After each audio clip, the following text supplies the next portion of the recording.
Good morning, y'all. Today we are going to learn about 9th Standard Civics Unit 1 Forms of Government and Democracy. அரசாங்க அமைப்பு முறைகள் மற்றும் மக்களாட்சி. Learning objectives: know the forms of government, understand the meaning of democracy, know the merits and demerits of democracy, know the challenges to Indian democracy. அரசாங்க அமைப்புகள் பற்றியும் மக்களாட்சியினுடைய பொருள், மக்களாட்சியினுடைய நிறைகள் குறைகள், மக்களாட்சி எதிர்கொள்ளும் சவால்களை பற்றி இந்த பாடத்தின் மூலம் நாம தெரிந்து கொள்ள முடியும். Introduction. We are going to learn from this lesson how various forms of government have developed globally. Today, many countries of the world follow different types of governments, but the modern world prefers democracy. இன்றைய உலகம் மக்களாட்சியை மட்டுமே பெரிதும் விரும்புகின்றது. உலக அளவில் ஏராளமான அரசாங்க முறைகள் இருக்கின்றது.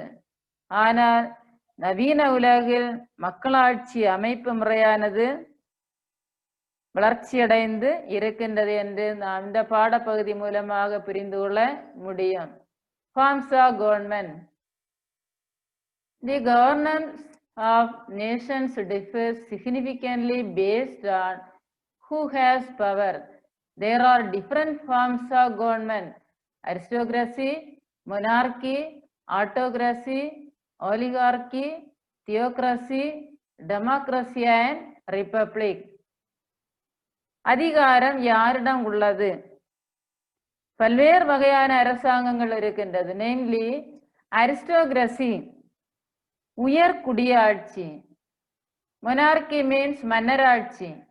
ஆட்டோகிரசி முடியாட்சி. ஒலிகார்கி தனிநபர் ஆட்சி.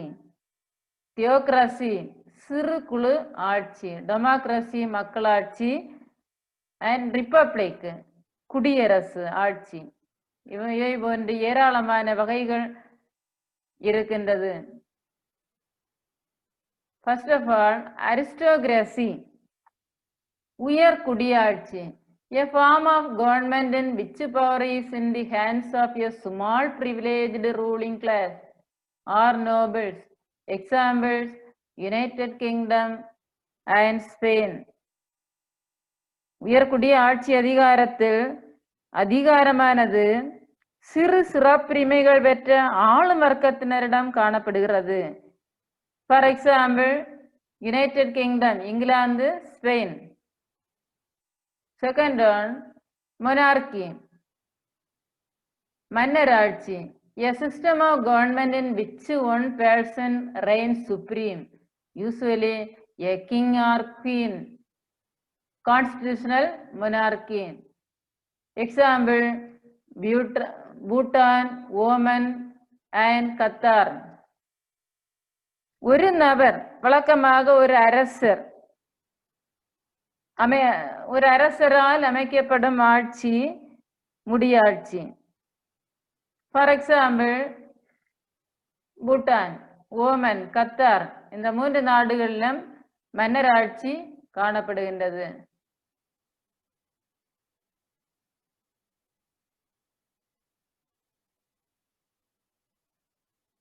Third one, autocracy, தனி நபர் ஆட்சி.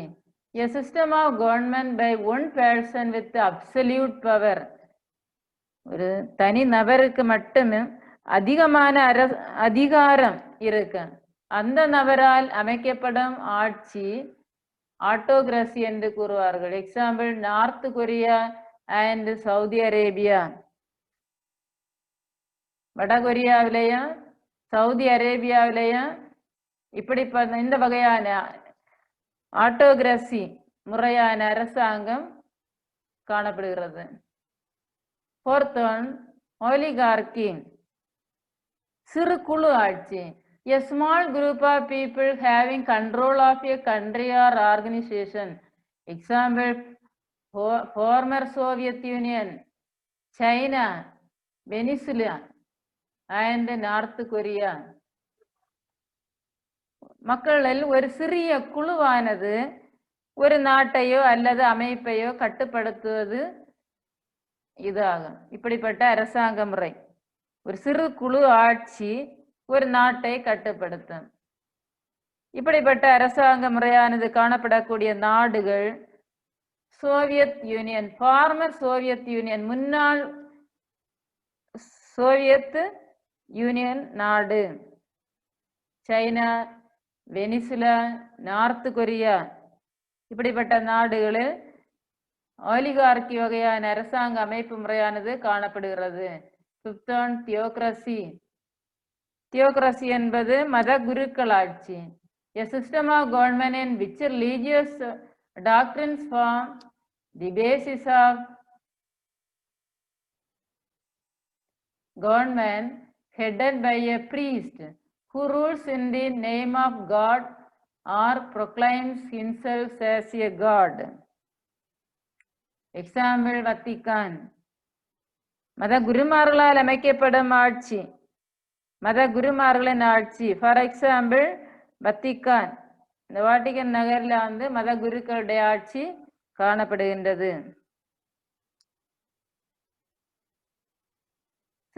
டெமோக்ரசி, மக்களாட்சி. A system of government in which eligible members in the population vote to elect their elected representatives and the party or individual who obtains the majority votes forms the government. Example, India, USA and France. மக்களாட்சி, குடிமக்கள் ஒரு குழுவாக வாக்களித்து தெரிந்தெடுக்கக்கூடிய பிரதிநிதிகள் மூலம் அமைக்கப்படும் ஆட்சியே மக்களாட்சி என்கிறோம். இப்படிப்பட்ட வாக்களித்து ஒரு தனிநபரை தெரிவு செய்யக்கூடிய உரிமை இருக்கக்கூடிய நாடுகள் India, USA, France, United States of America, அமெரிக்க நாடுகள், பிரான்ஸ். ரிப்பப்ளிக், குடியரசு. A state in which supreme power is held by the people and their elected representatives and which has an elected or nominated president rather than a monarch. Example, India and Australia. மக்களிடமோ அல்லது அவர்களால் தேர்ந்தெடுக்கப்படக்கூடிய பிரதிநிதிகளிடமோ இருக்கக்கூடிய அரசாங்கம் அமைப்பு குடியரசு என்று அழைக்கப்படும். இவ்வகை அரசாங்கத்தில் மக்களால் தேர்ந்தெடுக்கப்பட்ட அல்லது நியமிக்கப்பட்ட குடியரசுத் தலைவர் அங்கு இருப்பார். எடுத்துக்காட்டு India and Australia.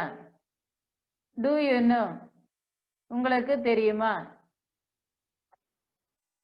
The term republic was first coined in 500 BCE in Rome.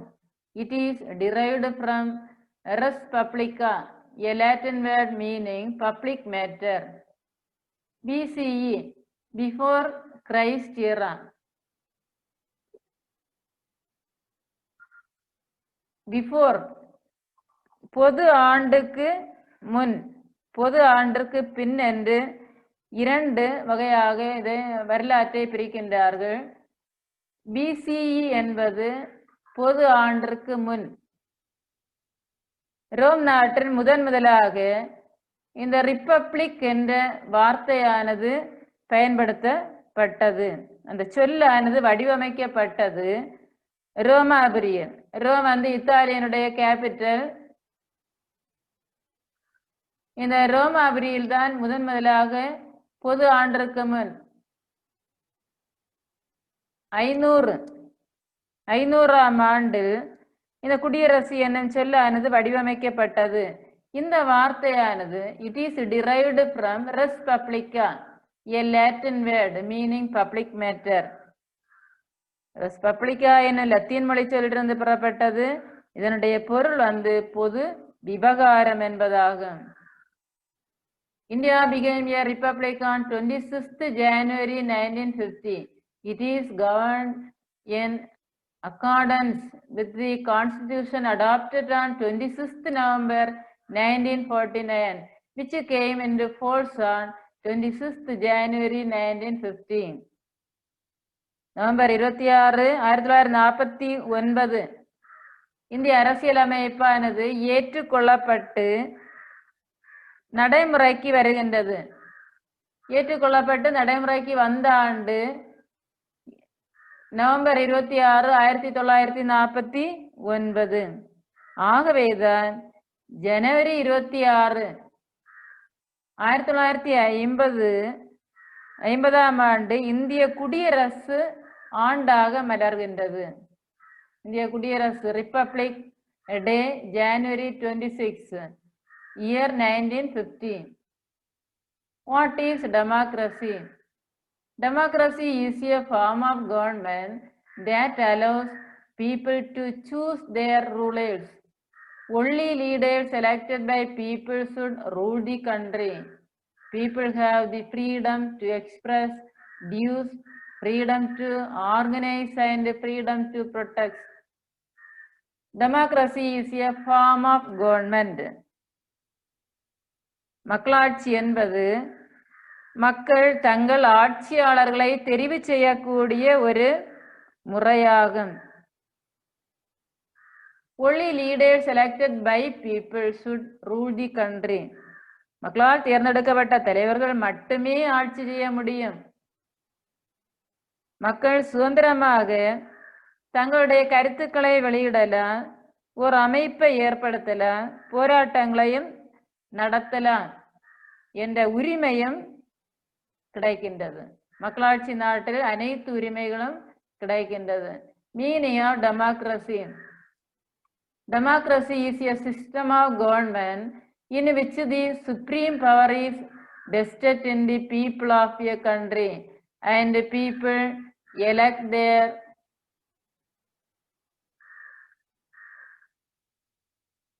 representatives either directly or indirectly through fair and free elections, which are usually held periodically. மக்களாட்சி என்பது மக்கள் தங்கள் ஆட்சியாளர்களை தாங்களே தெரிவு செய்யக்கூடிய ஒரு முறை. இம்முறையால் மக்களால் தேர்ந்தெடுக்கப்பட்ட தலைவர்கள் மட்டுமே ஆட்சி செய்ய முடியும், தங்களுடைய கருத்துக்களை அமைக்க முடியும் என்று பார்த்தேன். மக்களாட்சி என்பதன் பொருள் என்ன என்று பார்க்கும்போது, மக்களின் உயர்ந்த அதிகாரங்களை பெற்று அமைக்கும் ஆட்சி முறை. இதனுடைய பொருள் நாட்டு மக்களின் கைகளில் ஆட்சி அதிகாரம் என்று பொருள். குறிப்பிட்ட காலத்திற்கு மக்கள் தங்களுடைய பிரதிநிதிகளை நேரடியாகவோ அல்லது மறைமுகமாகவோ சுதந்திரமாக நேர்மையான தேர்தல் மூலம் தேர்ந்தெடுத்து கொள்வார்கள். Do you know the term democracy is derived from two Greek words, demos meaning people and kratia meaning power.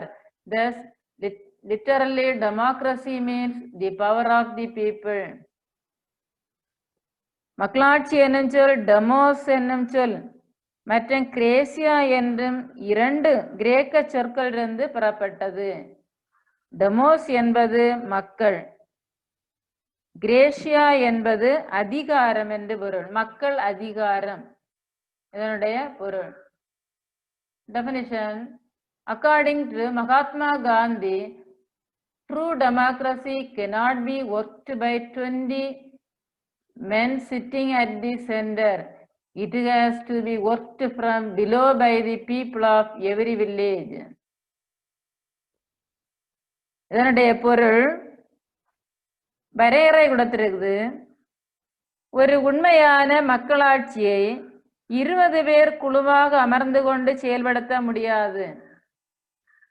ஒவ்வொரு கிராம மக்களாலும் செயல்படுத்தப்படுவது, கீழ் நிலையில் உள்ள ஒவ்வொரு கிராம மக்களாலும் செயல்படுத்தப்படுவதாகும் என அன்றைக்கு தேசப்பிதாவாக இருந்த மகாத்மா காந்தி குறிப்பிடுகின்றார். பீப்புள் பவர் டெமோக்ரசி, மக்கள் அதிகாரம் மக்களாட்சி. Salient features of democracy: elected representatives of people and final decision making power to the representatives. Second one, free and fair elections.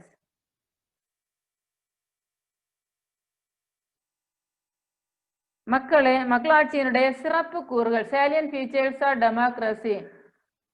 Elected representatives of people and final decision making power to the representatives. மக்களால் தேர்ந்தெடுக்கப்படக்கூடிய பிரதிநிதிகள் இறுதி முடிவை மேற்கொள்ள அதிகாரம் பெற்றவர்களாக இருப்பார்கள். And then free and fair elections. சுதந்திரமான மற்றும் நேர்மையான தேர்தல்.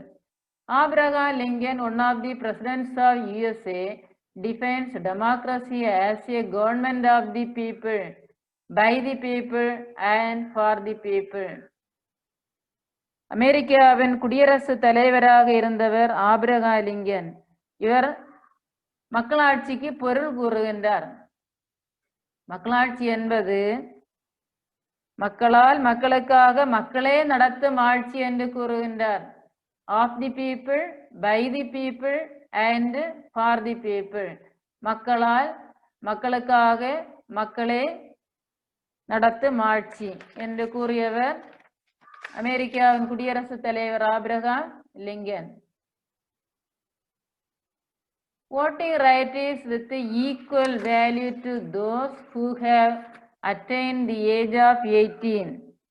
18 வயது நிரம்பிய அனைவருக்கும் சம மதிப்பு உண்டு. எதற்கு என்றால் வாக்களிக்கக்கூடிய உரிமை.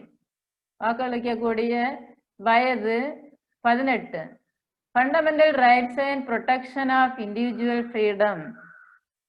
அடிப்படை உரிமைகள் மற்றும் தனிநபர் சுதந்திரத்தை பாதுகாத்தல். Evolution of democracy. மக்களாட்சியினுடைய பரிணாம வளர்ச்சி. Democracy began 2500 years ago in some of the city-states of ancient Greece. Athens உள்பட பண்டைய கிரேக்க நாட்டினுடைய ஒரு சில நகர அரசுகளில் 2500 ஆண்டுகளுக்கு முன்பாகவே இந்த மக்களாட்சியானது தோன்றியது. It is important to know that democratic institutions existed in India as early as the Vedic period.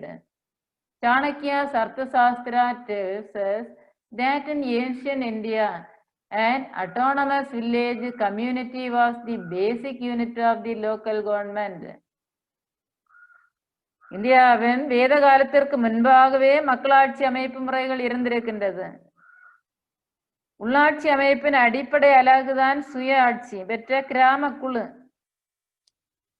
சாணக்கியருடன் எழுதிய அர்த்தசாஸ்திரம் என்னும் நூலில் பண்டை காலத்தில் பிற்கால இந்த கிராம குழுவை பற்றி சுயாட்சி அதிகாரங்களை பற்றி குறிப்பிடக்கூடிய நூல் சாணக்கியர் எழுதிய அர்த்தசாஸ்திரம் என்னும் நூல். Tells us that in ancient India, an autonomous village community was the basic unit of the local government. பண்டைய தமிழகத்தில் பிற்கால சோழருடைய காலத்தில் இந்த சுயாட்சி முறை இருந்தது. அதான் கொடுத்திருக்குது. During the later Chola period, ancient Tamil Nadu Kudavole system was very notable and unique feature of the village administration of these Cholas.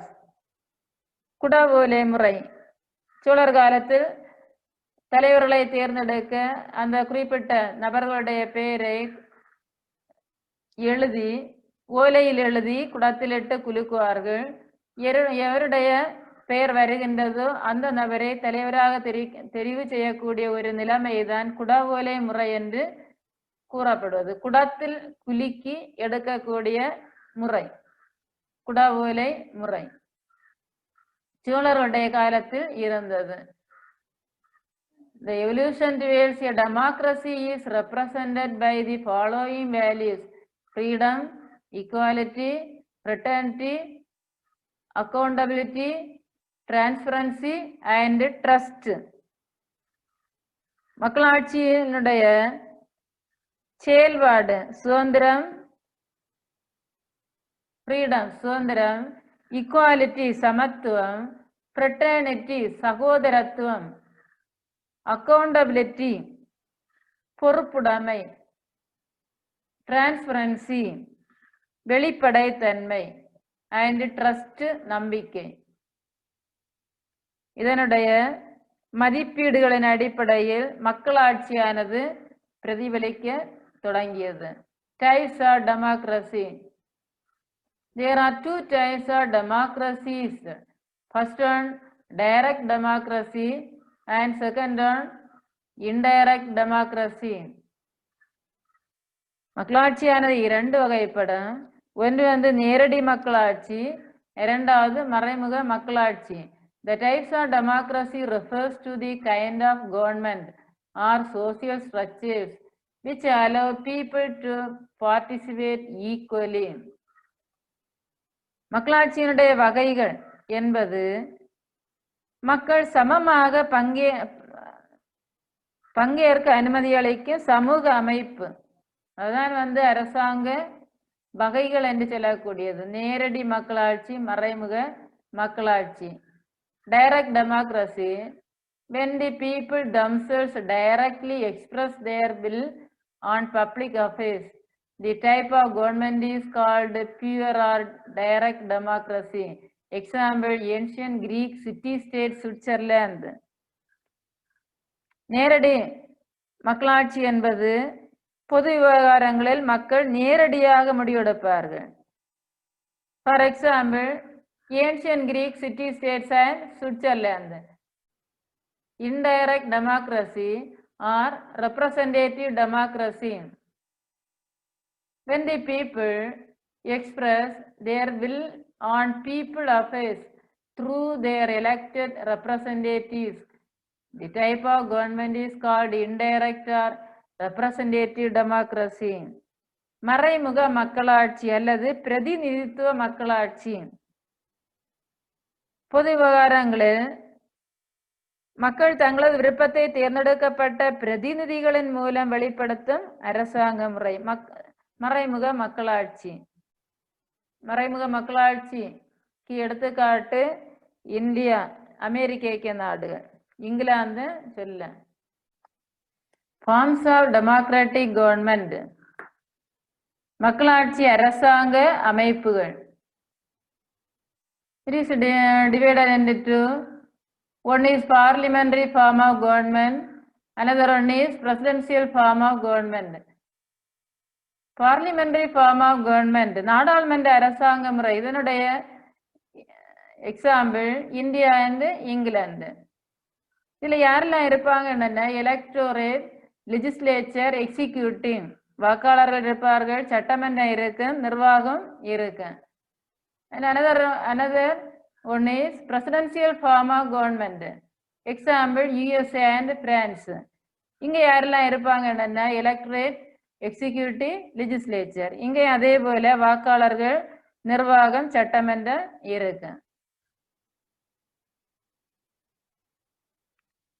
Example, the prevailing system of democracy in India, USA and UK. Merits and demerits of democracy. நன்மை தீமைகள் என்னென்ன? Merits நன்மைகள். Responsible and accountable government.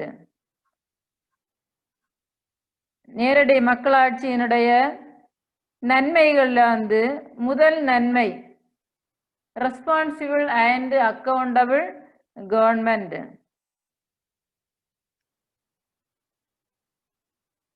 பொறுப்பும் பதிலளிக்கக்கூடிய கடமையும் கொண்ட அரசாங்கம். Equality and fraternity, சமத்துவமும் சகோதரத்துவம் இருக்கு. Sense of responsibility among common people, மக்களுடைய பொறுப்புணர்ச்சி அதிகமாக இருக்கு. லோக்கல் செல்ஃப் கவர்மெண்ட், தலசி ஆட்சி. Development and prosperity of all, அனைவருக்கும் வளர்ச்சியும் வளமும் இருக்கு. பாப்புலர் சாவர்ஜினிட்டி, மக்கள் இறையாண்மை பெற்றவராக இருப்பார்கள். Sense of cooperation and fraternal feeling, சகோதர மனப்பான்மை மற்றும் கூட்டுறவு மனப்பான்மை இருக்கு.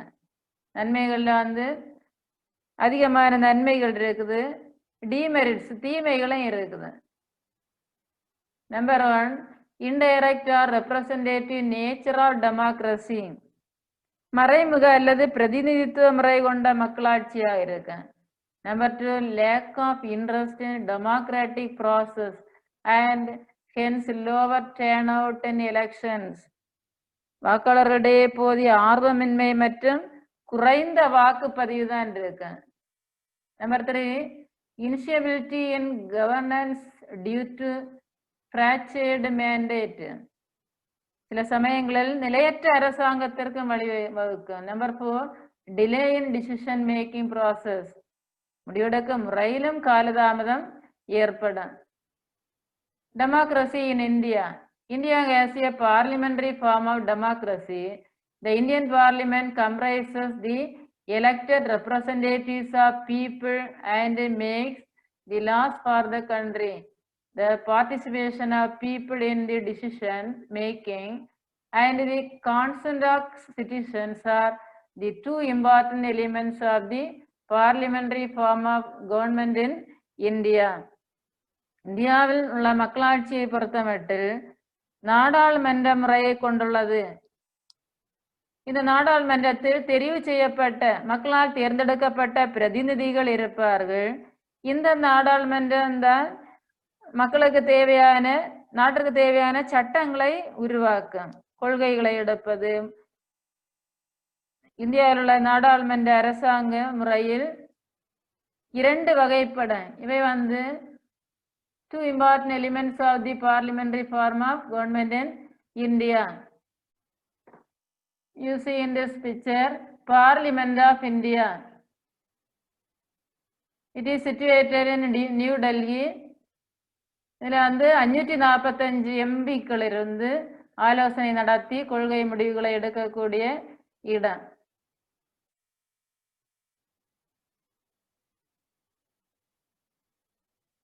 India is the largest democratic country in the world. Democracy in India works on 5 basic principles. These are sovereign, socialist, secular, democratic, republic. India வந்து சுதந்திரமான, சமத்துவமான, சகோதரத்துவ உணர்வு கொண்ட ஒரு மக்களாட்சி நாடு. Every person who is a citizen of India and who is not less than 18 years of age can exercise their right to vote in India.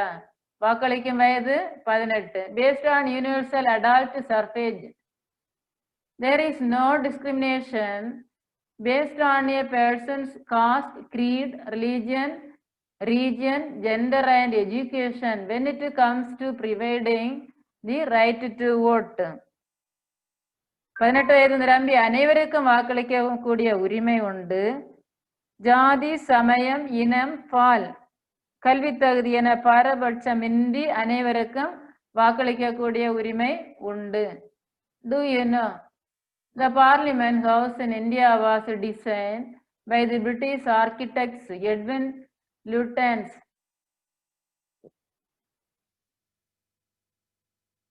And Herbert Baker in 1912 to 13, and construction began in 1921 and ended in 1927. 1912 முதல் 13 வரை உள்ள ஆண்டில் new டெல்லியில வந்து இந்த நாடாளுமன்ற கட்டிடம் கட்டப்பட்டது. இந்த கட்டிடத்தை கட்டியவர் எட்வின் லூட்டியன்ஸ் என்று சொல்லக்கூடியவரும் ஹெர்பர்ட் பேக்கர். எட்வின் லூட்டியன்ஸும் ஹெர்பர்ட் பேக்கர் இந்த 2 பேரும் சேர்ந்து வடிவமைத்த ஒரு கட்டிடம் தான் டெல்லியில் அமைந்த நாடாளுமன்ற கட்டிடம். இவர்கள் வந்து ஒரு கட்டிட கலைஞர்கள். Edwin Lutyens and Herbert Baker இந்த 2 பேரும் கட்டிடக்கலை வல்லுநர்கள். 1912, 13 புதுடெல்லியில் உள்ள இந்த கட்டிடம் கட்ட தொடங்கி 1927 முடித்தார்கள். Elections in India. India has a quasi-federal government with elected representatives at the federal, state and local levels. The general elections are conducted by the Election Commissions of India. At the national level, the President of India appoints the Prime Minister, who enjoys majority in the Lok Sabha, the lower house of the Parliament of India. இந்தியாவின் தேர்தல்கள். இந்த தேர்தல் என்று பார்க்கும்போது இங்கு parliament நாம பார்த்தேன், நடுவண் அரசு, நாடாளுமன்றம் என்று சொல்லப்படக்கூடிய ஒன்றுண்டு. இரண்டாவது மத்திய அரசு, மாநில அரசு என்று இரண்டாக இருக்கு. மத்திய அரசில் நாடாளுமன்றம், மாநில அரசுகளில் அங்கு சட்டமன்றம் இருக்கும். 28 மாநிலங்கள் இருக்கின்றது. 28 மாநிலங்களிலும் 28 சட்டமன்றங்கள் இருக்கு. அது மட்டுமல்லாமல் ஊராட்சி, நகராட்சி அமைப்புகளும் இங்கு இருக்கு. The general elections are conducted by the Election Commissions of India. தேர்தலை இந்திய தேர்தல் ஆணையம் நடத்துகின்றது. At the national level, the President of India appoints the Prime Minister. குடியரசுத் தலைவர் தான் அதிகமான பதவி, முதன்மை குடிமகனாக இருப்பவர் குடியரசுத் தலைவர். இந்த குடியரசுத் தலைவர் தான் பிரதம அமைச்சரையும் தெரிவு செய்வது. இந்த பிரதம அமைச்சருக்கும் பதவி பிரமாணம் செய்து வைக்கக்கூடிய பொறுப்பு பிரசிடென்டுடைய பொறுப்பு. Who enjoys majority in the Lok Sabha, the lower house of the Parliament of India. பெரும்பான்மை பெற்ற அந்த கட்சியினுடைய தலைவரை ஆட்சி அமைக்க அழைப்பு விடுப்பார்கள். Do you know 2 houses of Parliament?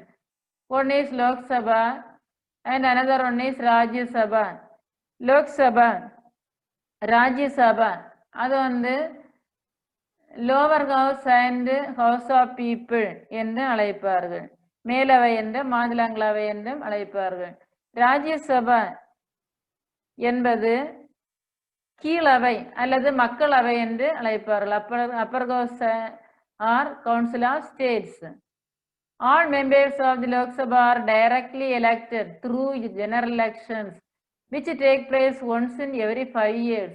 In normal circumstances, 2 Anglo-Indian members can be nominated by the President of India to the Lok Sabha. ஒவ்வொரு 5 ஆண்டிற்கும் ஒரு முறை தேர்தல் மூலம் இதில் இருக்கக்கூடிய உறுப்பினர்களை தெரிவு செய்வார்கள். மேலும் சிறப்பு சேவை புரிந்த 12 பேரை மாநிலங்க அவையிலிருந்து குடியரசுத் தலைவர் நியமனம் செய்கின்றார். மாநில அவைக்கு குடியரசுத் தலைவர் தெரிவு செய்யக்கூடியது 12 பேர். அதுல 2 ஆங்கிலோ இந்தியரும் அடங்கும். Members of the Rajya Sabha, the upper house of the Indian Parliament, are elected by an electoral college consisting of elected members of the legislative assemblies of the states and the union territories of India. The President of India nominates 12 members for their contributions to art, literature, science and social services. இந்த நாடாளுமன்றத்தின் மேலவை, மாநிலங்களவை உறுப்பினர்களை மாநிலங்கள் மற்றும் union பிரதேசங்களிலிருந்து தெரிவு செய்வார்கள். மேலும் இந்தியாவின் சிறப்பாக சேவை புரிந்த 12 பேரை 2 பேர், இந்த 12 நபர்களையும் குடியரசுத் தலைவர் தெரிவு செய்வார். இந்த 12 பேரும் குறிப்பாக கலை, இலக்கியம், அறிவியல் மற்றும் சமூக சேவை ஆகிய துறைகளில் சிறப்பாக சேவை புரிந்தவராக இருப்பார்கள். The first elections in democratic India. General elections to the first Lok Sabha since independence were held in India between 25th October 1951 and 21 February 1952. இந்தியாவின் சுதந்திரம் அடைந்த பின்னர் முதல் தேர்வானது 1951 அக்டோபர் 25ஆம் நாள் முதல் 1952 பிப்ரவரி 21 வரையிலும் பல்வேறு காலகட்டங்கள் நடைபெற்றது. The Indian National Congress emerged victorious by winning 364 of the 489 seats. இந்திய தேசிய காங்கிரஸ் ஆனது 364 இடங்களில் வெற்றி பெற்று ஆட்சியை அமைக்கின்றது. Jawaharlal Nehru became the first democratically elected Prime Minister of the country. இந்தியாவின் மக்களால் தேர்ந்தெடுக்கப்பட்ட முதல் பிரதம அமைச்சர் Jawaharlal Nehru. Prime Minister of the country, the first Prime Minister of India, Jawaharlal Nehru. Question like கேட்பாங்க, who was the first Prime Minister of India? Answer Jawaharlal Nehru. Do you know British India general elections 1920? General elections were held in British India in 1922. Elect members to the Imperial Legislative Council and the provincial councils. They were the first elections in the country's history. பொது தேர்தல்கள் 1920 நடந்தது. 1920ஆம் ஆண்டு British இந்தியாவின் முதல் தேர்தல் நடைபெற்ற ஆண்டு 1920. இதுவே வரலாற்றின் முதல் பொது தேர்தல் என்று அழைக்கப்படுகின்றது. Major challenges to Indian democracy. இந்திய மக்களாட்சியில் எதிர்கொள்ளும் சவால்கள் என்னென்ன? Democracy is the dominant form of government in the contemporary world. அரசாங்கத்தின் தற்கால உலகில் மக்களாட்சி அரசாங்கம் தான் மிகவும் தலைத்தோங்கிய அரசாங்க அமைப்பு முறை. Has not faced a serious challenges or a rival so far.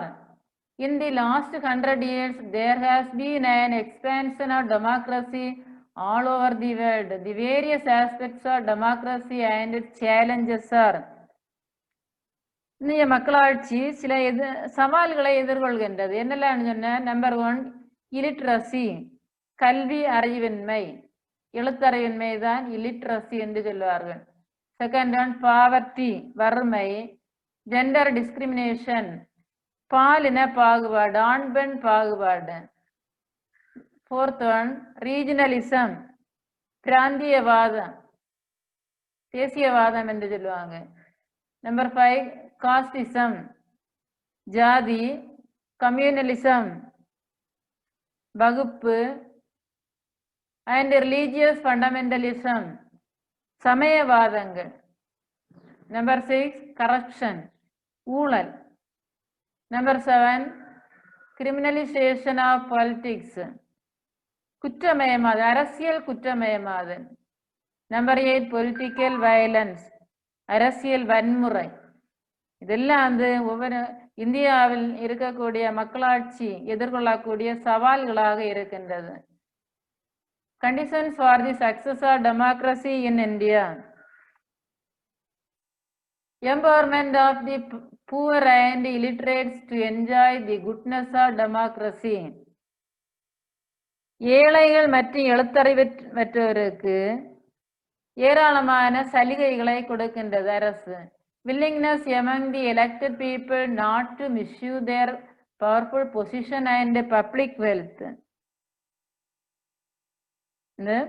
பிரதிநிதிகள், மக்களால் தேர்ந்தெடுக்கப்பட்ட பிரதிநிதிகள் தமது அதிகாரத்தையும் பொது சொத்துக்களையும் தவறாமல் பயன்படுத்தாமல் இருத்தல்.